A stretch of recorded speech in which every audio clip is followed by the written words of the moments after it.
The dry leaves of the forest floor crackled like parchment under the weight of a silent predator. Deep within the tangled roots of an ancient banyan tree, a peahen remained motionless, her mottled brown feathers acting as a perfect cloak against the dappled shadows. She did not move. She did not blink.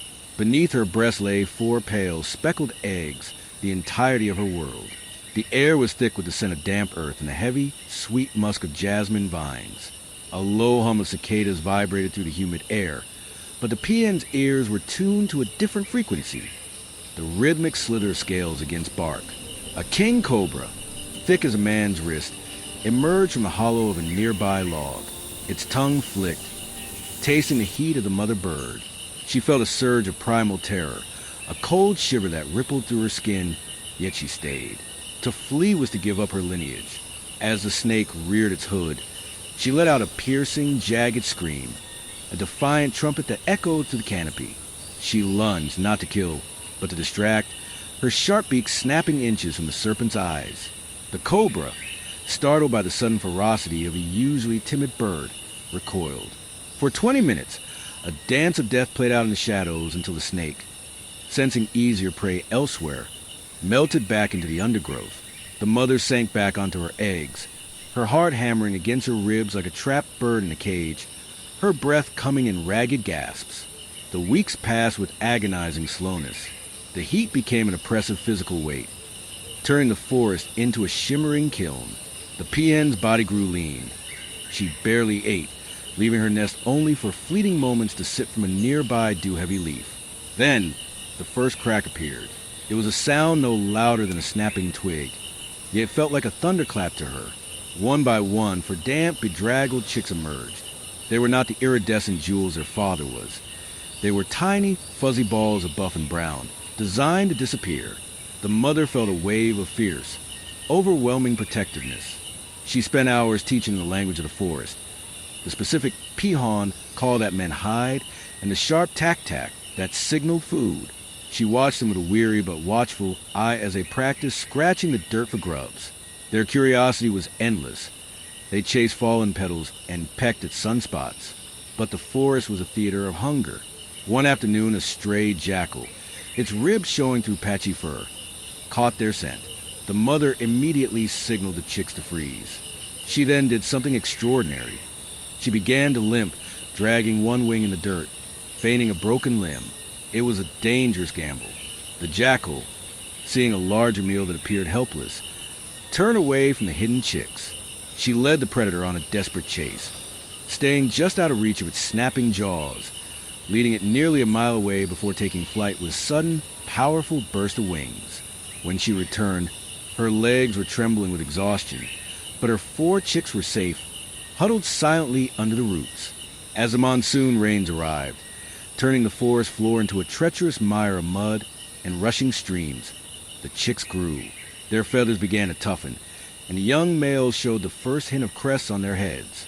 Survival required mastering the vertical world. The mother pushed them to fly to the lower branches of the teak trees before dusk. It was during this transition that the second great danger arrived. A crested hawk eagle circled above, its keen eyes locked onto the youngest chick, who had struggled to gain height. As the eagle plummeted like a feathered stone, the mother peacock did not hide.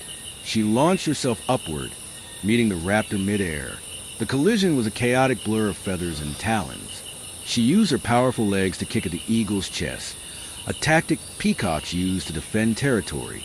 They tumbled to the ground in a frantic heap. The mother took several deep gashes to her back, the blood staining her dull feathers crimson. The eagle, surprised by the counterattack, retreated to a high branch to preen its ruffled pride. The chicks had made it to the high canopy. That night, the mother sat on a thick limb, her body aching and her wounds throbbing in the humid night air. She was aging rapidly, the toll of 3 narrow escapes and the constant vigilance thinning her spirit. Yet she looked at her growing brood with a sense of quiet triumph. Months turned into years, and the cycle of the forest shifted. The 4 chicks were now magnificent adults. The males possessed shimmering trains of emerald and gold, while the females were strong and swift. The old mother, however, was failing. Her vision was clouded, and her once powerful wings felt heavy. One evening, as the sun dipped below the horizon, painting the sky in bruises of purple and orange, the group was ambushed at a watering hole. A leopard, the ghost of the forest, had been leaf still in the tall grass. It leaped not for the agile young, but for the lagging mother. She saw the flash of yellow fur and felt the air rush as the predator lunged. But before the leopard could close its jaws, a wall of iridescent feathers exploded in its face. Her eldest son, now a full-grown peacock, had fanned his massive tail and let out a deafening roar of a call. He stood between his mother and the cat, his hundreds of eyes shimmering in the fading light, creating a dizzying, confusing visual shield. Simultaneously, her other offspring surrounded the leopard, screaming in a coordinated discord that filled the clearing. The leopard, confused by the sudden wall of eyes and the aggressive perimeter of large birds, hissed and backed away into the shadows. The children did not leave her side. They walked in a protective circle around their mother, guiding her back to the safety of the roost, their bodies brushing against hers in a gesture of profound gratitude. The old mother peacock spent her final days in the heart of the banyan grove where it all began. She no longer had a hunt. Her offspring brought her the choicest berries and insects they found. They sat with her during the heat of the day, their long shadows providing her with extra shade. One afternoon, a group of wild deer approached the grove.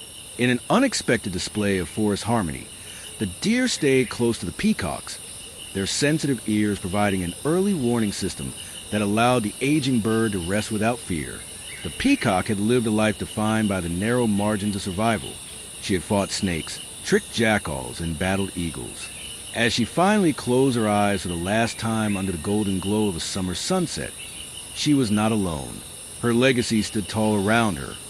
For strong, vibrant survivors who had learned that in the wild, the only thing stronger than the predator's claw is the bond of the brood. The forest breathed around them, a vast, indifferent machine, yet for a moment, it felt as though the wind to the leaves carried a note of respect for the mother who had defied the odds.